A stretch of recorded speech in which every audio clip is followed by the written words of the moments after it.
Jürgen, I appreciate it was a little bit different for Virgil van Dijk when he came in a couple of years ago and scored on debut to win a Merseyside derby, third round of the FA Cup. But in that kind of context, I just wonder how ready Minamino is to maybe come in and make an impact for you now. I think it's pretty much the same situation. I'm not 100% sure. Virg was injured, right before. I'm not sure when he. Okay, but I'm just thinking about the adjustment. I know, but he played. He didn't play for a while, I think, for Southampton. So when he came in, I remember the morning session. I decided it in the morning because it was not the actual plan. And then in the morning, I just thought, come on, why not? Let's give it a try. And it was obviously at that time a good decision. And now Takumi is here. Had now 3 sessions with the team. That's not so much, huh? But it's football still. So he had kind of a time off when Salzburg went in the winter break. At the time off there, we were not allowed to bring him here and train with us in that time. So he was back in Japan, which was nice as well. So he came here in a good shape, and so let's see. Given it's a Merseyside derby, given you've also spoken of the need to rest some of your players as well, how do you view this tie as a whole? Did I? You kind of alluded to it last night after the game. You needed to rotate a little bit. You weren't going to give away your entire team selection. How can I rotate? A little bit. A little bit. No, we'll see it. That's how I said. For us, it's the day after the game, so it means we are still assessing the boys, everything, how they feel, how they reacted on the game last night, which was an intense one. The boys played an incredible game. That was only possible because we invested a lot. We are dominant, ran a lot, all that stuff. So we have to see. I couldn't make a lineup in this moment, even if I want to. And that's the thing. That's what I said last night. So I have to make sensible decisions, obviously, about these things. So can I force anybody in that game and say, whatever happens, I don't care. It's the last game of the season. It is not. But that's always like this. If it would be now a league game against Everton, or if it would be another game, if it's not the last game of the season, you have always the same things to think about. And that's what I have to do still. Couldn't finish that thinking process so far. So that's it. So we will see. What we try to do is that we bring in a team who is capable of doing the physical stuff in that game. I heard a little bit what Carlos said this morning, and they are obviously on fire, no surprise, and we have to make sure that we are ready for that. That's why I said last night that we need the crowd, because that's the only advantage we have really in this cup game. There's no favorite, there's nothing, there's just 2 teams who play each other. In this case, 2 teams from the same city, so it's a derby, it's a big one. But for that, but how I said, the only advantage we have is it's in our stadium. So let's use that and give you everything. That's the plan. I know some of the others will be asking even more on the game. I just wanted to check something on players who have been injured, but we hear there have been inquiries for as well. Ryan Brewster and Nathaniel Klein. Just wonder what you expect to happen with them during this month now that the transfer window is open. So first of all, if nothing happens, then Ryan will be in the squad tomorrow. So that's the first thing, and then we will see. I really like your desire to ask these questions always, but did I ever give an answer on it? What we will do with the players in the transfer? Do I really? Can't remember. I can't remember that. Kleine is obviously in a good way. He's still recovering. He's still doing the rehab stuff from a bad injury. But Kleine usually is or was his whole career always a natural fit player, so he will be 100% fine after that. But nothing else to say about that. But Ryan is obviously much further, so he's training for 5 days, 6. Wasn't out for too long, so it was only a little thing, but enough but he was not available, and now he's back in training, and so he will be involved in the squad. And Kleine not. Just if I may continue on that list, and probably top of the list, maybe with Naby Keita. Are you any wiser to him, and is there any other good news with the other lads who are on your injured list? I'm not wiser with Naby because he will have a scan today. I don't know exactly when, but somebody will tell me then what's the result of this. That didn't happen yet. The others, I spoke pretty much to all of them now in the last minutes, and so they all look good. Spoke to Shaqiri, looks good in a good way. Will not be available for tomorrow, but looks good. Oxlade looks good. Gel looks good. Dejan Lovren spoke it last night, looking good. Fabinho out on the pitch, doing the running stuff. It's all really all in a good way. How I said, our only problem is the games are coming so quick, so that's why there are no real news. So most of them will not be available for tomorrow night, but then we have, from today on, we have 8 days, I think, to the next game, if I'm right. So we will see what's then possible. After that, we have either another 6 or 7 or only 3, because we have there is the threat of a potential replay, which is incredible, which is absolutely incredible. Whatever the FA has to say about that and all that stuff, that's incredible that you put in. Yesterday, a journalist told me, the end of the festive period, what do you make of it? Which festive period is over? So we play 3 days, we play 4 days later, we play 5 days later again. What is over? So, really. So, if people, whatever happens tomorrow, and how it is, you can win, draw, unfortunately, in this case, and lose. People told me already a couple of times that I wouldn't respect cup competitions or stuff like that. That's really, it's not true just, but everybody's allowed to have his own opinion. But my first job is to respect the players. It's my absolutely number one job. And I see them every day, I see them every second, I see them all the time, and I have to make a decision. Is it allowed to bring them again or not? So that's it. And it looks like the federation around, they try to make it a bit more tricky. Yeah? So, and now we are constantly, we're always talking to the teams who are in international competitions, like we play 3 times a week, stuff like that. Now it hit really hard other teams who are not in this, not that number of games usually over the year, like Newcastle. And looking at a situation like they had in the last game and not start to think would be really crazy. Because it's just, how is that? All the time, the discussion every year that the managers speak, and it's always in the discussion, like we discuss it and the rest think, what they are talking about. So it's just, you lose 4 players in 1 game. That should not happen. It just should not happen. And it happened. Bournemouth injury, it's like unbelievable. I don't know how many. Lost 2 in a game against us, stuff like this. So that's really, sports science and sports medicine is a good place. But they cannot do miracles. That's not possible. So, and we cannot have 30, 40 player squads. That's not possible. And that's why we have to start. So that's, So the possible replay in the week after Tottenham, I think it is. You've got another 2 days. They, by the way, say always it's a television. Yeah, just I don't want to play. That's what they. Yeah. 2 more days, obviously, to think about the team that you will put out against Everton, but more often than not, you usually make a decision on your goalkeeper, at least. So have you done that? Might it be the birthday boy who starts again against Everton in Adrian? Who is that? Oh, yes, I made a decision.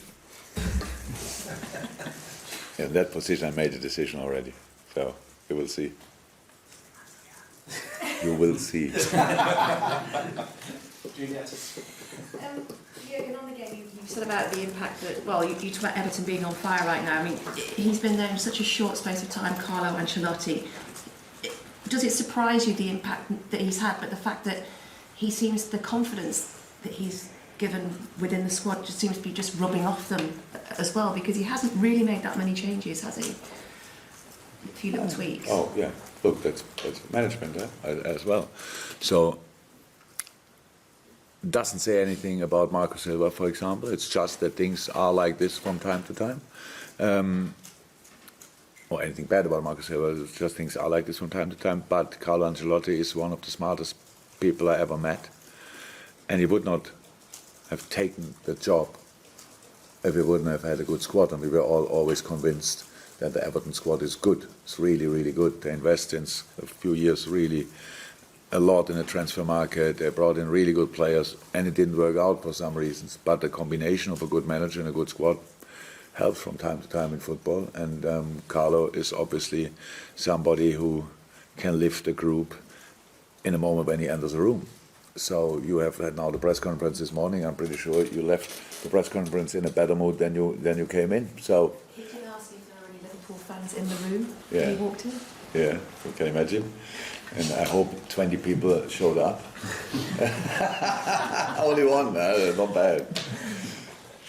What's your club actually then? Impartial. Sorry? Impartial. Impartial. I don't know that word. Impartial That means BBC. you don't have an opinion. It's that famous BBC. We don't have an opinion. That's good. So, yeah. No, we are not live, right? Oh, we are live. Okay. No, he's just said that's how it is. When I heard it, I thought it's a proper combination. Yeah. So yeah. They will do well, 100%, especially over the seasons, it's clear. But it's still a big challenge in the Premier League because there are other teams who are doing not too bad as well. So we have to see, not too concerned about what Everton is doing, but in this moment, of course, because we play them in 2 days, and happy to see him again, to be honest. We really, without meeting constantly, we always had a good time. So, yeah. Jürgen, in this incredible season that you've had, that there's only one team beaten a Jürgen Klopp Liverpool, if you like, and that was Carlo Ancelotti's Napoli. What is so special about him in terms of, we know about what he's won, but you said he changes things immediately. What sort of qualities does he have as a manager? I'm sure Carlo had for sure plenty of biographies, autobiographies, and stuff like that. So read them, and then you know that it will take too long to tell now all the qualities of Carlo Ancelotti. We lost that game in Napoli because there was a penalty, which was no penalty, and forgot the other goal. But it was we didn't play that bad. That's how football is. You can lose a game, but it wasn't that they outplayed us constantly or stuff like this. Yes, last year we lost there as well, but there we were not good. So that's always a reason as well. We try to be good too on Sunday, to be honest. So that makes already life slightly more difficult for them. But it's just football understanding, what he knows about the game, how he wants to play, how he sets up a team, mostly in a 4-4-2. Meanwhile. Good organization, using the players in the right positions, giving the group creating a very good atmosphere, and giving the group a good feeling for about themselves, that when he believes in them as a world-class manager, what Carlo obviously is, it's easier for the boys to believe in them as well. So that helps, and that's obviously what happened so far. But what I said, write one of the 500 biographies, probably somebody wrote about him. Another clean sheet last night. How impressed have you been with the role that Joe Gomez has played for you since his return after injury? Very, but it's not a surprise. It was always clear that Joe started the last season exactly in the same shape he is now. Because of his age and all the stuff, still space for improvement, wonderful, but what a player. It was always clear, and he got injured. So, and then other guys, thank God, stepped up. So people are very often pretty critical and stuff like this. We're talking about they and over anything. Well, we are good, and one day not too good. He played exceptional for us. Joel Matip didn't cost a penny when we brought him in. So what can that be? So we have 4 sensational centre halves. Unfortunately, they are not always all fit in the same moment, but when they are, then it's about timing. So, and that was the only reason why Joe didn't play. And now he plays, and but then he needed time to get rhythm again, all that stuff, confidence and all these things, and now he's exactly the player I expect him to be. So an absolutely outstanding centre half, and hopefully he can long may it continue like this without any injury, stuff like that. That would help a lot, and then the world is really bright. Its future is bright for him. So because he is that much of a talent and that really nice person, what helps as well. So the whole dressing room adores Joe because he's such a nice fella, and so that's good. So we are really happy for him that he can perform on that level, but it's necessary as well. So we need him in that shape. Otherwise, we would have some problems. God, wow. You said you respect the cup competition. I'm just wondering, the fact that you're playing Everton, does that additionally influence your team selection? No. That would not be sensible, and I have to be. So if in the moment when I start getting emotional, and we are not during the game, it's not during the game, then all of us being with Liverpool have a problem. So I'm usually not emotional. I'm completely. I tried to make decisions because of the situation and not because of the opponent. So we respect them, how you can imagine. We respect the competition. We respect what the people want us to achieve. That's a very important part of it. But I cannot do things because of the name of the opponent. Jürgen, obviously fixture congestion over the festive period is something you feel really strongly about, and I just wonder have you made representations to people above you at Liverpool to maybe lobby the Premier League, the FA, UEFA to sort of solve those problems? Is that anything that could, you could push from that side to sort of push for those changes? I told what I had to say to UEFA personally. I told the FIFA sometimes in interviews because I don't know anybody there really. Can't remember that any meeting where I could have been part of. I don't think that the Premier League or the FA or the Football League is in any doubt about my opinion. So I just do that because my feeling is it's not because, and I can say it again, it's not because of me. I just do it because I think somebody has to speak for the players. Because that's my only concern. I don't think it's not 1 second about me. So, and it would be easy for all the players, and I would not speak one word about it, but enjoy each game. That's how it is, and I enjoy each game. But it's still there's still things to improve. So what the people always do, like if you change something in a competition, then you kill tradition or whatever. If the thing that yesterday I spoke to Chris Wilder after the game. Really nice guy, nice person. And we just spoke about it randomly, pretty much. But he said just the difference between the days when it was like this and always like this, and today the game is a massive difference. The boys last night ran 13 kilometers to win a Premier League game, and I can tell them, come on, try to run only 11, and so you will be fine for the next game. But it doesn't work like this. It's more, it's quicker, it's more physical, it's more demanding in all departments. So, but the schedule is the schedule. So, and that's the truth. The solution is bring all these people together and bring all the things. By the way, and the TV. Because people always say, but we only get the money we get because of the number of games. I don't see that. I think it's all like always in life. It's about quality, not about quantity. So if you have a good friend and you see him twice a year, brilliant, best time in your life. If you see him every day, you think after 5 days, what the heck an idiot is. So that could happen. So, and that's with football. But we do in a moment, we throw with football at the people, and we throw them. I don't know, the festive period, the 20, how many games were on Boxing Day? So there were maybe some men, probably, who were watching all of them, if possible, live. I don't think that's good for their relationship, to be honest. That would not be good for mine, and I watch already a lot of football. So just that's it. I really think all these plus TV come together, speak, and find, and try to think one time in all these negotiations. Try to think one time about the players. That's it. Because without them, yes, without the money it doesn't work 100%, but without the players it doesn't work as well. But we have to make sure that the clubs as well, because the clubs have to be there as well, that we send the right people who care. Because the problem, of course, is that the football people, the real football people, like managers or sporting, we are not involved in these talks. If there is a meeting, then there sit what is that? He didn't listen. So other people, for us, they're sitting there, then they're not football. They're coming from all over the world, sitting together, owners and stuff like this. In our case, fantastic people. I can say it because I know them, and I don't think all the others are bad or whatever. So there will be fantastic people as well, but they are not in the thing really. That's not that. We need to talk with the football people, and then I think there's a solution possible. And nobody will miss a game then at the end or think, why I cannot watch today a football game. There will be enough football, 100%. We accept that 100%. We love this game.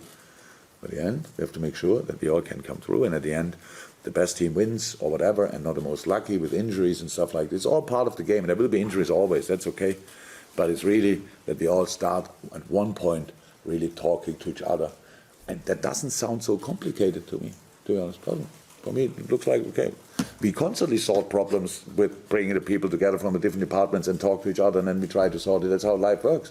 So in this moment, if you talk to one of them, they say, but then there are too many games, and there are too many games, and the television is coming. If we cannot broadcast the game at 7:30 in the morning, then nobody will watch it in the Middle East or whatever. All that stuff. So, but they just start talking, and I'm pretty sure there's a solution possible. And if you need me in that discussion, I go there if I find time between the games. That's the thing, who do you think would be responsible for pulling all these people together? It would be now really strange if I say it would be me. So I don't know. Okay, we talk about English football players as well, so I say the FA.